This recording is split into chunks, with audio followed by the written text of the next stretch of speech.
we dedicate this week's episode of War Weekly to the life of Verne Gagne.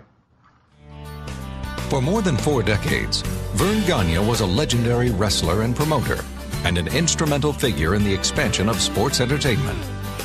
Verne Gagne grew up in Minnesota, and when the time arrived for him to choose a college, he stayed right at home, opting to become a Golden Gopher. There at the University of Minnesota, Gagne won 4 Big Ten wrestling championships and was the NCAA champion in both 1948 and 1949. Gagne also went on to represent the United States as a member of the 1948 U.S. Olympic wrestling team. He would evolve from a remarkable amateur wrestler to one of the greatest and most recognizable professional wrestlers of any generation. Gagne headlined huge events at Chicago's Comiskey Park and Soldier Field, taking on wrestling's finest: Gene Kiniski, Baron von Raschke, Jerry Crusher Blackwell, Billy Robinson, and most notably, Nick Bockwinkel. Gagne's wrestling career would span over 30 years, during which he captured the prestigious AWA World Championship on 10 separate occasions. Later in his career, Verne would become sole owner of the legendary American Wrestling Association and split his time between promoting the AWA and training scores of future superstars like Sergeant Slaughter, Ric Flair, Bob Backlund, and a host of others. His contributions to the sport of professional wrestling are unparalleled, and it is with great admiration that we welcome Verne Gagne into the WWE Hall of Fame. I just want to say thanks. We had a blast. Mr. Sean Cunningham's like Mr. Sean Cunningham's like saying. I just want to say thanks. We had a blast. Mr. Sean Cunningham's like Sean Cunningham's like Sean Cunningham's like saying. I just want to say thanks. We had a blast. Mr. Sean Cunningham's like saying. I just want to say Mr. Sean Cunningham, the War Zone has missed you. Thank you very much. And you have been sick, right?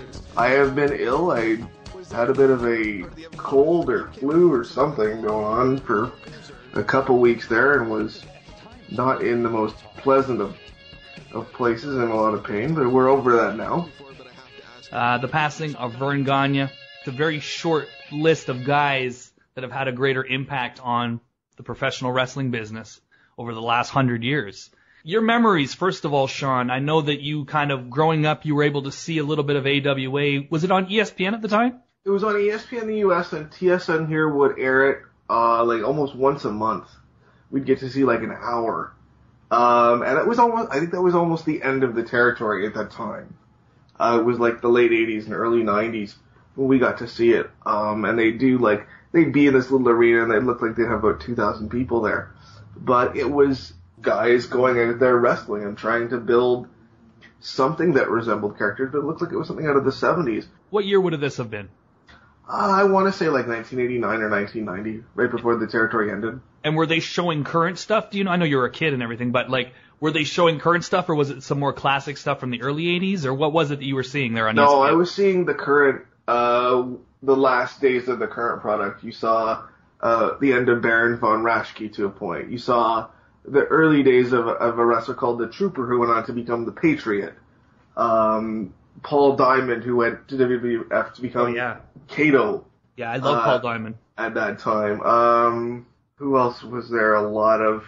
Kurt already gone at that point? Oh, yeah, Kurt was long gone. Kurt left in 88.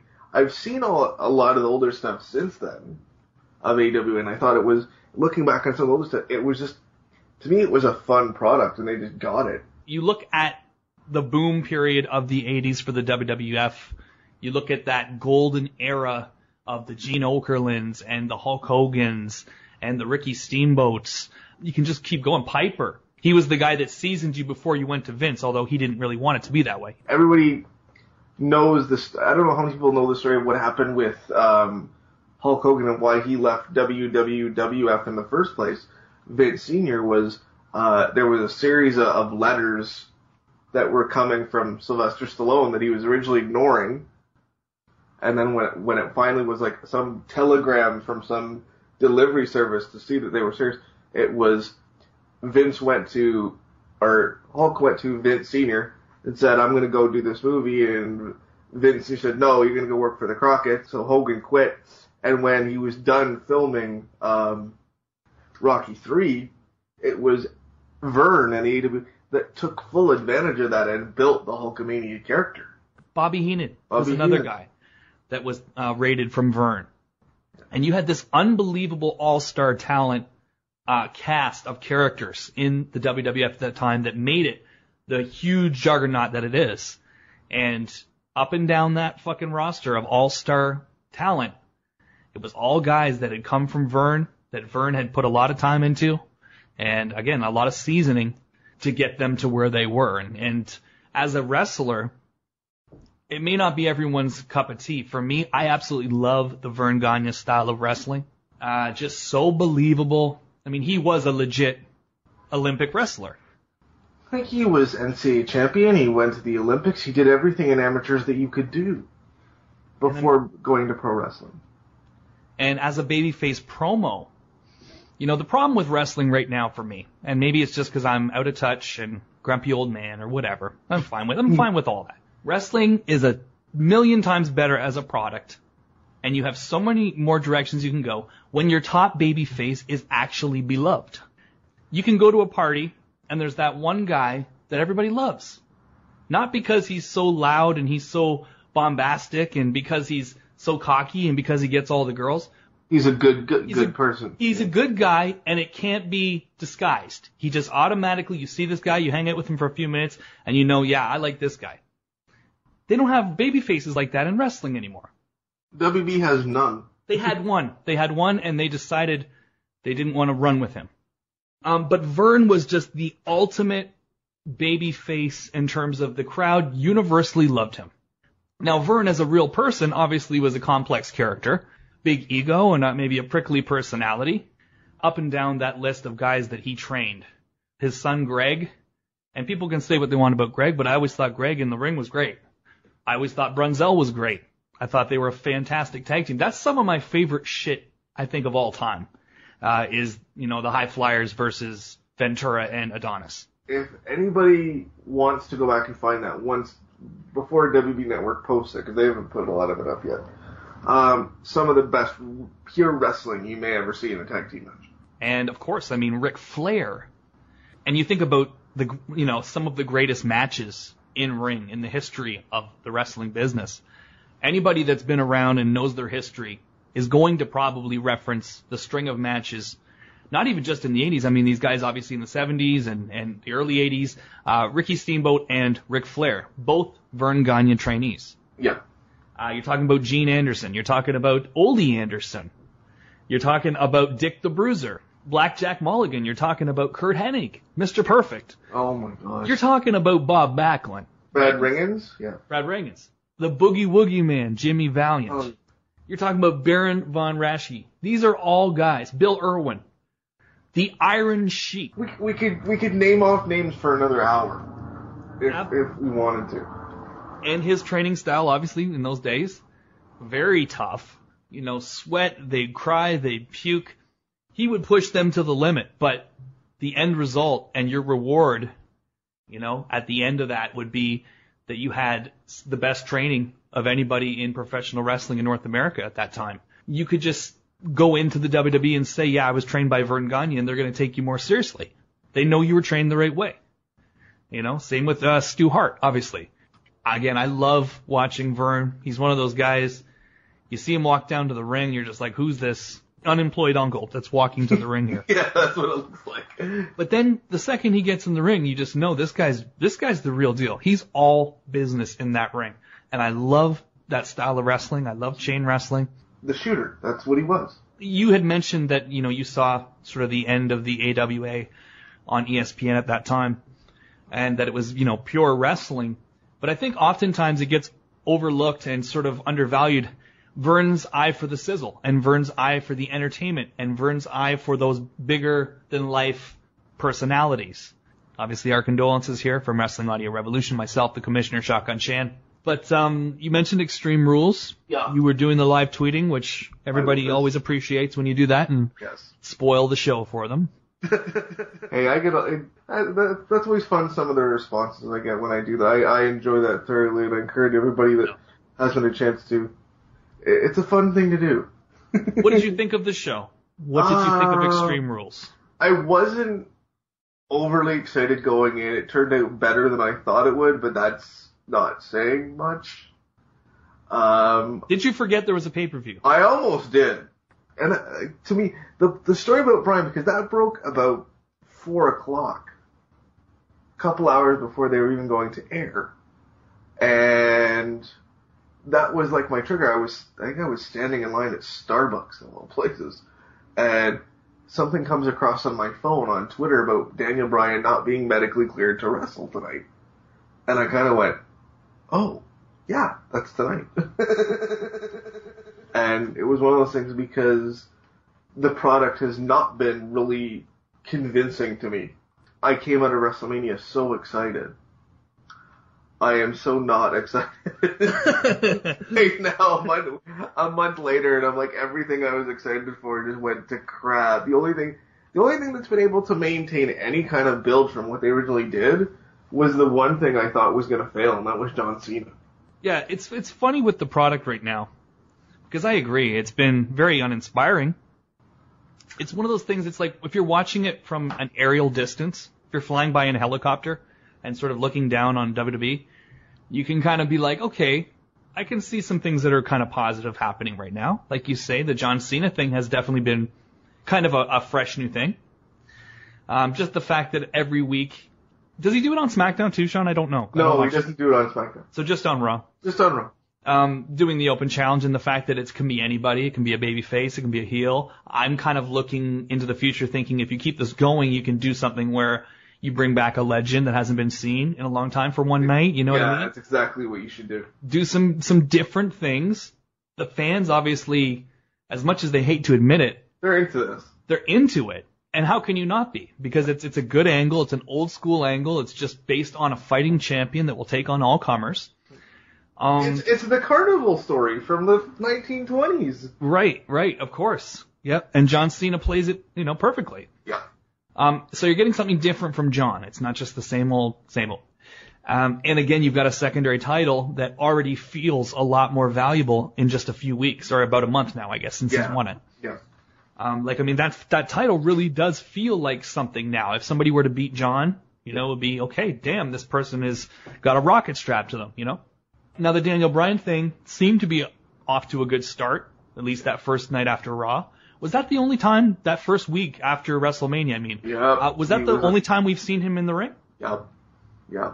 So what do you make of this, then? I don't... Well, there's too many unknown factors. There's too much information not being given. Now, WWE put up something that, earlier, just a few hours ago, and it was just basically somewhat storyline, but also kind of just seemed somewhat like... I don't know, some kind of a smokescreen in some way. What did you make of what the WWE put up? Because I know you read it. To me, it sounds a lot like a storyline thing that's going to buy them another couple of weeks because nobody seems to know, or Bryan's not telling them what's wrong with him, or he's waiting for another specialist, or we don't know what is actually happening, but they've just bought themselves another 4 weeks. It's very peculiar that he's been out now for this time, and they've mentioned it on TV that it's hurt. He had done some nasty-looking suplex on a SmackDown show, and you were questioning why is he still doing that kind of stuff. It was actually on Raw. Or on Raw. But you were questioning, and I agree with you, why, if the guy's got a bad neck, we don't know if it ever healed from the first round of surgeries, why is he still doing that particular move or moves like that? And I've seen other people do it since, but everybody seems to do like a full moonsault, backflip, laying on your belly type of bump. And the way that Bryan took it was straight on the head, New Japan style almost. I mean, that was just one spot, but I mean, there were a bunch of different times he really hadn't slowed down. What I thought was interesting in that thing that WWE put up today on their website was the whole part about will he be forced to change his style? Because I think that's something that before he returned, before the Royal Rumble, a lot of people were anticipating when he comes back, prepare to see a different Daniel Bryan because it's time to start preserving his body. It's time to start taking away some of the impact on the neck, and some of the other offense. Even just something like the fans don't understand when a guy does a drop kick like Daniel Bryan off the top rope, that shit hurts. And that's just sort of a commonplace move. The drop kick, the Dynamite Kid drop kick off the top rope where you land right on a back bump, Yeah. But do that night in and night out. We were saying it then. And I was bringing up the fact that guys like Jushin Thunder Liger, the Great Muta, guys that have had a lot of longevity in their careers are still wrestling now even.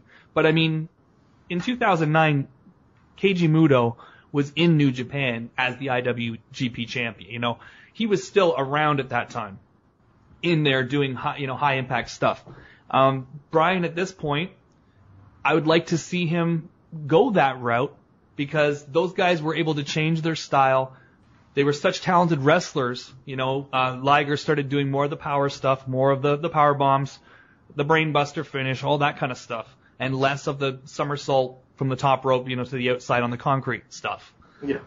And he's still going, and he's 50. And I mean, did you see him wrestle on Ring of Honor TV a week or so ago? I did. Against Jay Lethal. That man is 50 years old. There's something to be said for that. I know that Brian in his heart probably feels like he owes it to the fans to give it his all, to give them everything that they have become accustomed to with him in terms of his in-ring offense.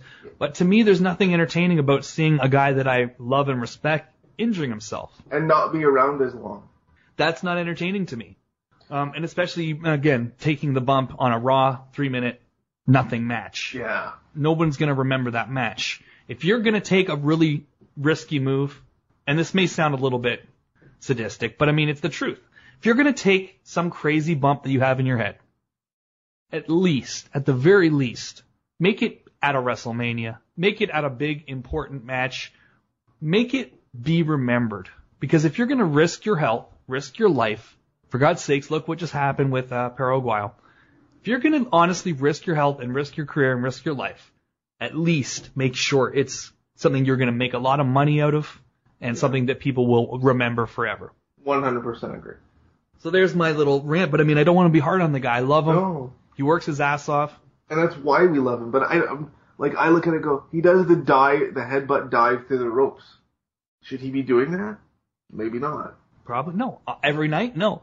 And I mean, going back to Liger too, I mean, he will still pull things out, but it's just not, it's more of a special thing, you know, when he does the somersault to the outside or something that you don't see every day. And again, for Daniel Bryan, he's so talented, he's so over, he's such a good wrestler that he can find ways to start, taking away some of this offense that is damaging and shortening his career. But that's just my opinion.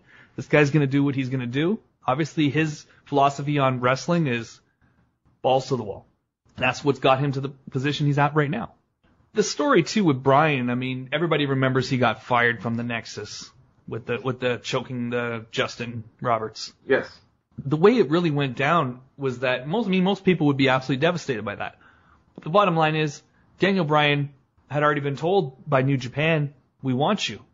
He was roommates with Shinsuke Nakamura, who at that time, and still now, but at that time was like IWGP champion. He had a lot of stroke in the company. And Bryan was in. And that's where he wanted to be. But then WWE came knocking. It was something he didn't really ever think he'd be able to do. Like, he never thought that opportunity would come. And he thought, why not? This is going to be a real challenge. I know what I'm getting in New Japan. He'd already wrestled there. He'd done some matches there. And he thought, this is the biggest challenge for me, is to go into WWE and see if I can make this work. And I mean, that was a huge gamble for him. And the whole story of Daniel Bryan since then has been overcoming the odds. It really is an inspirational story when you think about it. Because as much as we, as fans, feel like we were kind of got the short end of the stick with him, we didn't get what we wanted. They didn't go with him the way that we had wanted them to. But I mean, as much as I can say that and still feel a little bit of fire inside of me when I say it, because I still think it's bullshit, you do have to look at the Daniel Bryan story as a very inspirational one, and one of just like, you can do anything you want in life, even if everybody tells you can't, even if you don't look the part. And I always try to take away the positive with him now, especially that we don't really know how much longer he'll be around. And I hate to say that, but for right now, I don't know why we would not be at least entertaining the idea that he could be in the final years, if not he's done, Yeah. The less we know, the more nervous as fans I think we all are. So what did you think of Raw this past week, then? Raw was weird. You have a champion that doesn't really have a challenger that is convincing. You have this weird storyline with Kane that I don't know where that's going. Does anybody? Oh, no. Kane is doing a good job. He is. With what he's been given. And that's kind of been the story of his career. That he can make this garbage work. They always give him these monologues. 25,000 words to remember. With that said, who the fuck cares about Seth versus Kane? Yeah, that's my point. Who the fuck cares about a triple threat match at the next special event or whatever it's called?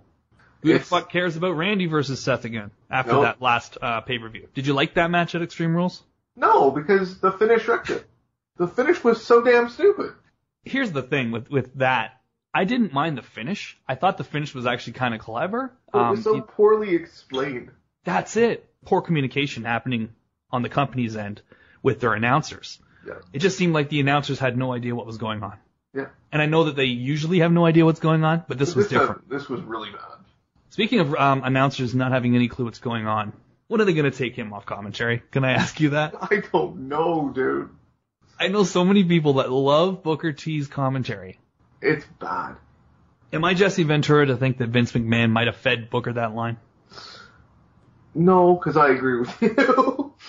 Because he feeds everybody every single line that they do. Yeah. One of these days, I just hope that WWE fucks up and accidentally broadcasts Vince in the headset.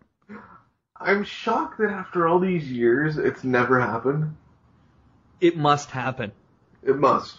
If you're listening to this and you're in the WWE. Connected to the television production end of things. If you work under Kevin Dunn and you're the audio guy. Please. And you work at the switchboard. It's one button. It's one button to make history. We're begging you, please. It sounds like we're like instigating terroristic activity, but we're not. I'm trying not to. That's why I'm seriously, begging. The press of one button could change the history of wrestling forever. We understand that it's your job. We understand that your children will starve. We understand that your wife won't be able to buy that fur coat that she's been looking at. We understand, which by the way, fuck you. And, Agreed. We understand that your life will be, you probably be blackballed from the industry, blackballed from all entertainment. Well, no. No. It's wrestling. It's wrestling. That's right. You can't even put that on a resume, so who cares? No, if you understand, if you did this at WWE, you'd somehow have a job at TNA the next week anyway. One thing I must praise the company on. Yes. And again, it's that whole thing of watching it from an aerial distance. You kind of get to pick out a few of the nice things happening. Yes. Whereas when you actually watch the show, you're just really bored and miserable. Thank you for validating the last week. Yeah. Yeah. Again, and that's really the best way to explain the product right now. If you just look at it from a distance, you can pick out these few things. One thing that's going right is Roman Reigns right now. Yes. They finally got their head out of their ass. And I think what you saw at Extreme Rules was not only a much better match than I think anyone had any inclination it would be, but the fans were not rough on this guy. The fans, by the end of that match, were cheering this guy. He was gold. They did it right. They did all the things right in the match to build him up as a tough ass, to build him up as a badass. They didn't use any tables throughout the whole pay-per-view. He was the first guy to pull out the tables, so that's going to be an automatic pop. Yeah. All these little tricks you can do to actually make a guy get over with a crowd. Yeah, they did it. All. And again, finally the heat's coming off of him. But I don't blame the fans for what they were doing. I blame the company. They don't know how to build up a baby face. The stuff that they're doing now with Reigns, especially, the special coming up with him and his daughter, more of that, please, because that stuff works. All I want to see is a baby face that's getting over as a baby face. And I know now I'm getting repetitive, but that's all I want out of wrestling right now. I think everything else would fall into place. Because here's what you have right now. Randy Orton, talented as shit guy in the ring, cannot cut a babyface promo. I mean, look at the pay-per-view. Yep. The fans were just completely dead for that match. They didn't care. No, they were ready to go home. They were ready to go home for your main event. Yeah, that's not good. Of a special event that costs $10 a month that most people forgot about until an hour or two before the show. When Sean Cunningham puts it up. Oh yeah, shit, I gotta do live tweeting. So let me do a quick promotion here, sort of like the King of the Ring. Now there's some segue. Segue, go for it. Well, they announced the finals will be tomorrow, like before they'd even announced there's a King of the Ring tournament happening. It's like, the finals will be on Tuesday, but... And then you watch you watch the show, and it's like, man, you couldn't have just done the whole night in one tournament. Yeah, you tournament one night, you could have done it. You could have easily done it. Easily. The first round matches are always short. Yeah. I just felt like there was so much wasted time on that special. Yeah. This was just a waste of my time. I thought this was going to be something kind of fun and something special. But I was excited. Then I figured out what they did, and I'm like, ah. Yeah, I mean, what I thought they were doing when I first heard the King of the Ring is coming back is that they were like, I figured it would be on the network, the actual finals, but like in a few weeks. And from what I've heard, that was the original plan.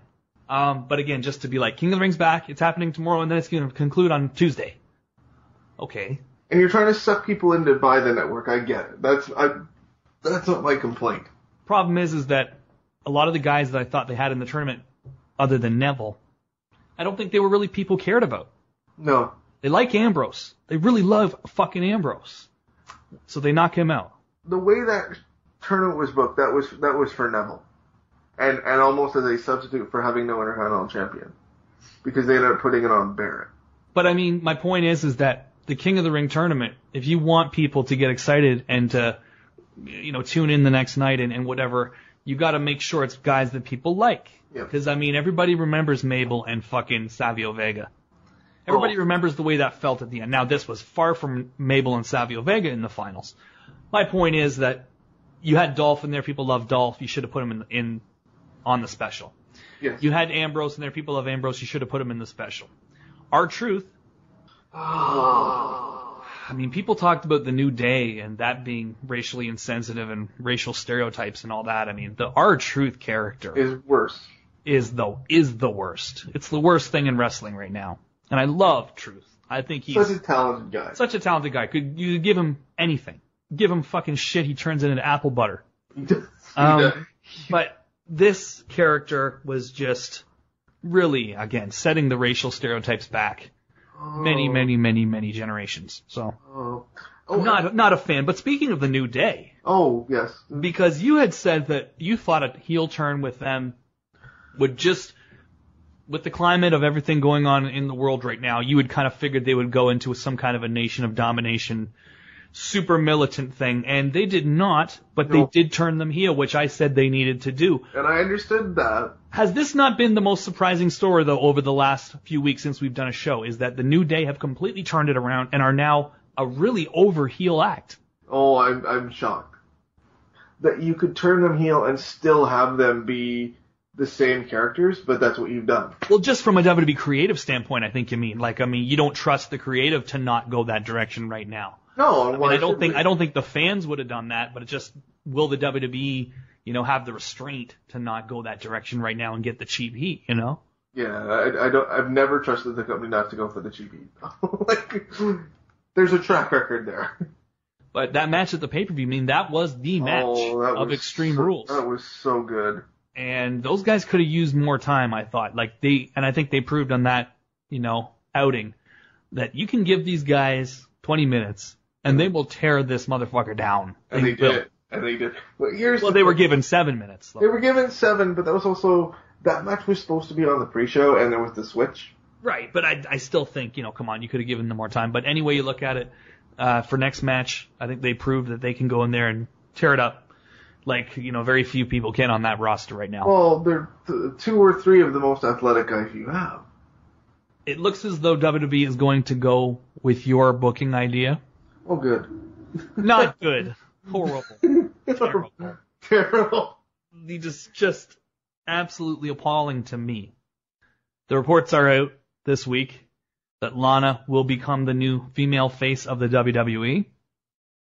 Which is what you see on television right now. Yes. Is sort of the bridge into that. Yes. And that they are going to announce on television, this is the working idea, this is what Vince thinks is really a good idea right now, is that they admit that she is American and that she changes her name on television to CJ. Vince McMahon feels as though a hot blonde with the name CJ, it'll be like a throwback to Baywatch. I was going to say... Oh, man. 2015. And you just had to reference Baywatch. Vince is still probably jerking it every night, thinking about when Pamela Anderson was sniffing around backstage there around 1995, WrestleMania. For 2 or 3 months, yeah. WrestleMania 11. Yeah. He still has those memories tattooed on his brain. No, he just puts it up. He puts it up on the network on his laptop every night. Just, you know. He probably does actually put pictures of Pamela Anderson from Playboy on his tablet. Yeah. That's how old school Vince is. Yeah. He's jacking off to 1995 Playboy pictures of Pamela. And listening to fucking Kid Rock, although that wasn't it at that point, but interesting name there to choose when you're talking about Pamela Anderson. Yeah. Mm. But what do you think, Sean? Okay, can I just say something before you give your response? Go for it. I know this was your idea. You planted the seed for that. I told you anything that you mention on this show is subject to being stolen from the WWE. I've mentioned that to you many times. And yet you had to voice your opinion saying that you thought it was a good idea, that Rusev is over enough and she's talented enough, she could help somebody else. And I just want to say this, okay? And then you can give your response and give your opinion of what you have seen, as opposed to, because we all know, you come up with the idea and you conceptualize it, as Richard Weeks would say. Very good. Yeah. And then, you give it to Vince and it may become something completely different, much like the King of the Ring this year. Agreed. So I want to ask you this. I know Lana is much better looking than Ricardo Rodriguez. But don't you think there's a possibility, at least, that what happened to Alberto Del Rio in the WWE after they split up him and Ricardo, in other words, his career going in the toilet, him leaving the top mix of the company for the rest of his stay, do you think it could be the same kind of result when they have this brilliant idea? Because they were thinking the same thing with Ricardo and Alberto. They love Ricardo. Ricardo's so over. Alberto's over enough. He can do his thing, and he doesn't need Ricardo, and Ricardo can go help somebody else. Well, no, but Ricardo needed Alberto. Ricardo only worked under the idea of being with a heel. And certainly him and Rob Van Dam was not the most chemistry I've ever seen on screen before. No, the difference... I understand it's completely different, but don't you think there's a chance that splitting these two up, thinking the same thing, I know that Lana's very talented. I'm a little worried about this one, though, I gotta say. Yeah, okay, here's the other part of it. I believe I've read this somewhere. Is she not going off to a WB movie? She did it. It's already done. Done. Okay. So she's not going off to do a movie or anything. So No, that's where she was. And I think she's still been filming it a bit with Edge. Okay. Which, again, leaving your girlfriend with Edge, I don't know if I do that as Rusev. That's smart, yeah. Yeah, but I don't know if Edge is willing to fight Rusev for anything right now. I don't think he's willing to fight Beth Phoenix. Well, that's a different discussion. If I was married to Beth Phoenix, I wouldn't be fighting nobody. I wouldn't be flirting with nobody. I wouldn't be coming home late. No. I'd be eating every last pea, that sounded wrong. I understand what you're saying. I would be eating every last Brussels sprout, although I like them too. If she cooked it, I'd eat it.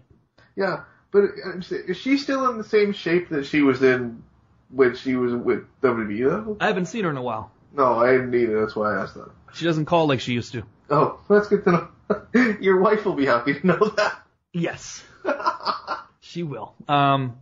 But I don't know, man. What have you thought of what they've been doing on TV? And again, don't you think there's a huge risk here? Oh, there's always this is a really overact. There's always a risk there, but I think what you're gonna do probably is you're gonna try and build the next American hero to fight Rusev, because you're gonna keep Rusev as the Russian Eastern European heel. So you just need another American hero to fight him. Are we going to get the goofy work shoot promo of they asked me to be a Russian and the Damien Sandow promo we saw this week, essentially? I hope not. How else do you explain that she's actually an American named CJ? Yeah, that's true. Listen, this girl is obviously extremely talented. I don't even think we've seen the half. And you know what? Who knows? Maybe the best is to come when she has her natural accent and she can be a little bit closer to her real, personality. I I've seen some of the stuff she's done, some of the independent film stuff she's done. I've seen her music videos. Obviously, I've seen her on Raw. I totally understand the depth of her talent. Yeah. With that said, again, it's not that I think that these two should never split up. It's just the fact that it's only been 2 years? Yeah. How long have they been on WWE TV, including NXT? How long? 2 years. Yeah. 2 to 3 years? 2 to 3 years. That's not long enough for an act that is as good as this, especially because if it fails and you've turned her American, you can't go back. No. I just worry about this because Vince doesn't have the best goddamn track record. He's good at making money. He's not good right now at making characters. At making a lot of stars or a lot of artistic successes. No. And that seems to be an ongoing thing in WWE. Yeah. And so for everyone that wants to point to the money that he's making and how successful, this last quarter was, and everybody knows that it was record. It was a record success. Huge. Nobody questions whether this guy has his finger on the corporate side of things. But as far as the creative side of things, listen, there's a lot of really terrible, shitty movies that get hammered in every single review of every credible film critic. But people go to see them to make a lot of money. For God's sakes, Nickelback is essentially like a backhanded joke in most circles. They're still selling millions of records. Yes. They are still selling out the Air Canada Centre whenever they come to town. The money is not a question. Yes, he can make money, and he will continue to make money. In spite himself. I just think this could be another career suicide that really had nothing to do with the talent, everything to do with bad decision making. And my God, have we seen a lot of these lately? Well, no, and I don't disagree with you, but the difference with Lana or CJ or whatever we want to call her now, she is a legitimate actress as opposed to any other female that's ever come through the door at WWE. She can, if this fails, she can always just go back to her other jobs. Where does that leave Rusev? Rusev can still be a monster without the pretty blonde mouthpiece. Can he be as effective, though? I don't know. No, we don't know. But I mean, how many monsters did we see that didn't have managers that were just like killers back in the 80s? It worked. My curiosity is more necessarily what you do with the Lana/CJ character, because if this doesn't work, she's not a wrestler. As far as we know, she's not trained to be one. She's not hanging around NXT going to Performance Center. Is that something that you think they might have in their minds right now? It might be in WB's. I don't know if it's in hers. Will it be a slow burn?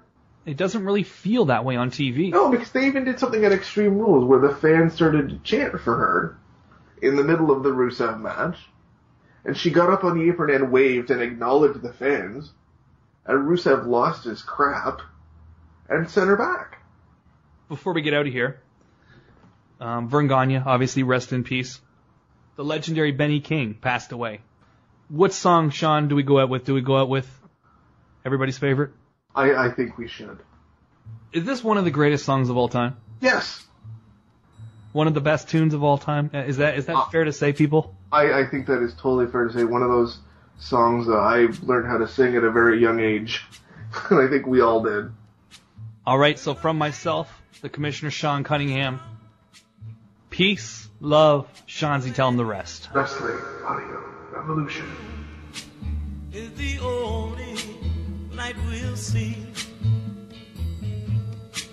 No, I won't be afraid.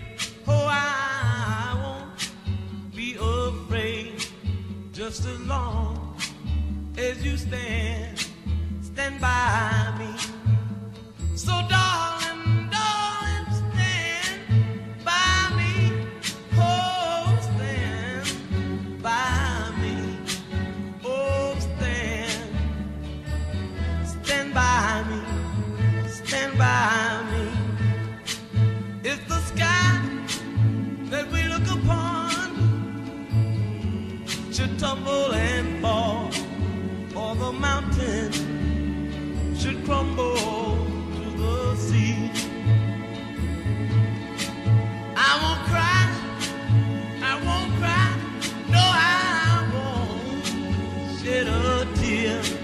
Just as long as you stand by me.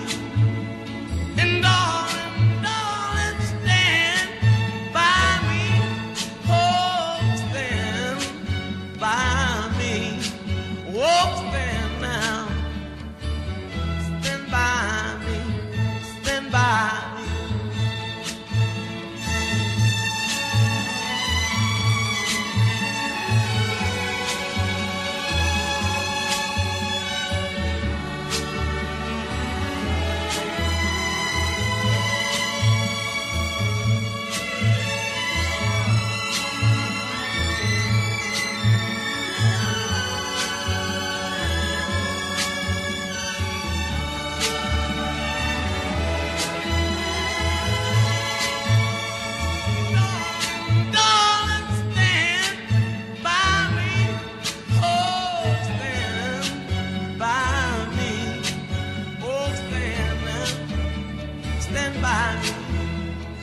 by.